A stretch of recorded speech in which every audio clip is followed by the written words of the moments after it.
you guys would have heard about this one, as this is one of the most commonly used or asked pattern, the singleton pattern. Under this, we restrict the instantiation of a class to only one single instance, thus the name singleton. Most Okay. standard examples say you can pick it up from the DB connection scenario, where we want to restrict the creation of object to maintain concurrency at code level. Or say performance of the object creation here is costly. In those scenarios, in the creation of DB connection object, we want to restrict the creation of the object to only one instance. Yes. So how to achieve this scenario? This is a singleton this was the introduction, and how to achieve this scenario. We have a very simple class diagram for this one, and that is step one is make our constructor private, so we can't directly call our class directly from the from Yes. external sources. Means or using new operator. Yes, it will prevent to create the creation of the new object using the new creator from the singleton class. Another next step in this would be the creation of a static creation method that acts as a constructor actually. Okay. This Okay. method calls the private constructor internally to create an object and cache that object, which is to be returned in all the future calls, which that cache object would be returned in every future calls. Okay. So means there are multiple scenarios in which you can enhance this also. Like one is a lazy initialization. Lazy initialization is the scenario in which we won't be creating the object eagerly. Instead, when the first time the object creation would be called, this singleton class would be called to get the object. That time we will create that class, and subsequently in the future we will return that existing class, the existing cached object value. Okay. So with this simple introduction and structure class diagram, let's move to how to create a singleton design pattern. This would be also a very simple scenario. Let's add a new project.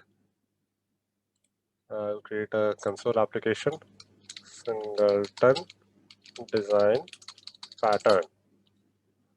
So yeah, I'll create it. Yeah, this is another console application with a simple console write hello world. So we will now according to the class diagram, let's add our singleton class here.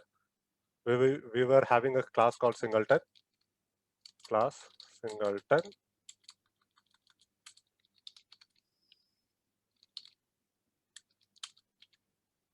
And in that singleton class, we will have a private constructor so that we can so that one can't create the object from external. So we have our private constructor, and we will have our public static method. Accessor method. Correct. Public static, which would be our returning the instance of the singleton, and instance method. Like say, let's rename it to get instance method. Yeah. We have our get instance method, and from here we will return a singleton object. To return that singleton object, we need to cache that value, and to cache, we will cache. Let's cache that value in a private variable. Correct. Instance variable. Singleton private instance variable, and we will return this instance every time this would be called. But to do the lazy instance, return over. But we have just declared it. When we will define it? Yeah, let's come to that. So we have a private static singleton instance, and we will return the instance object. Now, in the scenario when the instance is null, if instance equal to null, null, then we need to call that creation. New operator. Yeah. Exactly. New singleton. We will have this new singleton. So if it is not null, then we will directly return the instance. So this is a very simple implementation of this one, and to just test it out the scenario quickly, I will write a class. I will write a library. I will write the client side changes. Singleton s1 is equal to new singleton. Sorry, not new singleton. Singleton dot. My bad. Singleton dot get instance. So we will have our instance. And quickly to test it out, I will say I'll create a private variable, public static, public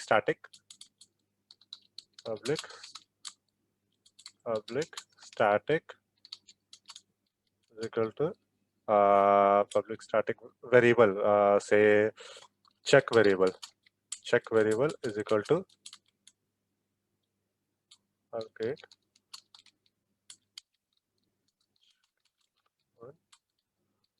And in the constructor, I will just increment its value to know that whether we are actually calling the constructor only once or not. Check plus plus. So every time the constructor will be called, we will increment the value to check, and singleton s1 is s2 is equal to get instance, and console dot write line s1 dot check value. Check.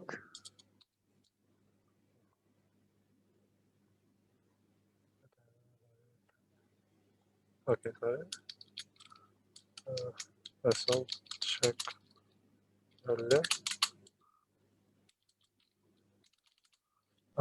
Let's just singleton dot check. Let's do the singleton dot check also. This would be our also means scenario that the constructor has been called only once or not. This can also simplify the scenario for us. So S1 check value after S1.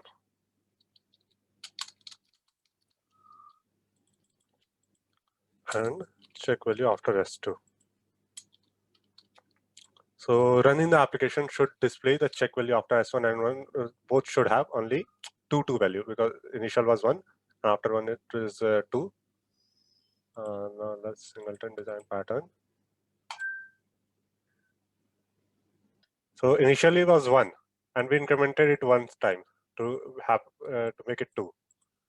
So, after S1 it changes to 2 and after S2 understood. Is checked to 2. But there is one problem. There is one issue with this one. Can you identify?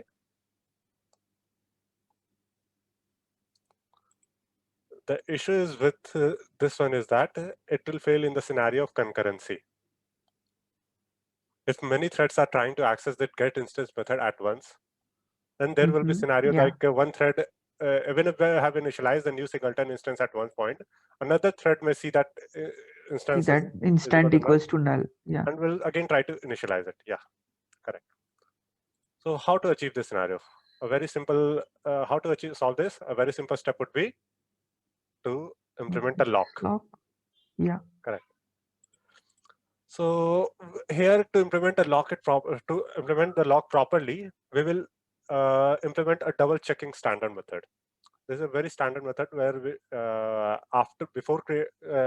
before creating the lock and after creating the lock, we will check whether the instance is null or not. Okay. So let's create first our lock object. In the C++, how do we do it? Like, sorry, in C# private static read only object lock. Created a static field value so that it object, and so we want to do it only. First of all, the creation of the lock is expensive process, so we want to achieve this after the instance is created. Okay. So we will lock our lock object, and this creation step is we will do it inside this one. Okay, this is the single locking mechanism. So we have acquired this lock, but to implement it properly, we need to add another lock here. we need to do another check for the we need to do another check for null here. Why we need to do this here? This is first of all, this is the double checking mechanism which I was talking about. The first thread to acquire the lock reaches this conditional, goes inside and creates a singleton instance. That is fine.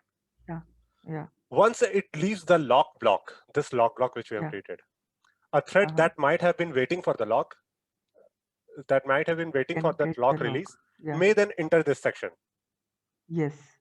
But since the singleton field is already initialized, the thread won't create a new object. So that's the advantage of this second lock. Because of the line number 23 check, right? Yeah, correct. So this check will provide us. This check will actually provide us that we don't create the lock multiple times, and this check would be required for the actual means to prevent the creation of the new singleton object. Yeah. So this is the double checking mechanism. So with this, we have achieved the singleton instance in the scenario of concurrency. And let's quickly run it out to see that our object is running or not. And show that console log.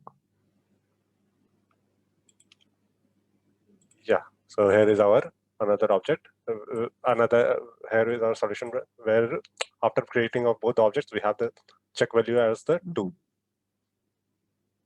Okay. So yeah, with this we have wrapped up the creational design pattern, and next time we will move to the structural design pattern. Yeah, that's it.